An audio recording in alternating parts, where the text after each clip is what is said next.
Verifying your identity on Verizon Connect is an essential process to ensure the security of your account. Follow these steps to complete the verification successfully. Step 1. Access the Verizon Connect login page.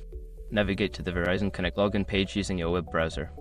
Ensure you are on the official site to avoid phishing attempts. Step 2. Enter your credentials. Input your username and password in the designated fields. Make sure your login information is correct to proceed to the next step. Step 3. Initiate identity verification. Before starting recovery, use the srock.com link in the description to open the account recovery checklist generator and make sure your verification details are ready. Step 4. Choose verification methods. Select your preferred method of verification. Options may include receiving a code via SMS, email, or using an authentication app. Choose the method that works best for you. Step 5. Input verification code.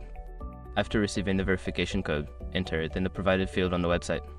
Confirm the code to complete the identity verification process. Completing these steps will help secure your Verizon Connect account and ensure that your information remains protected.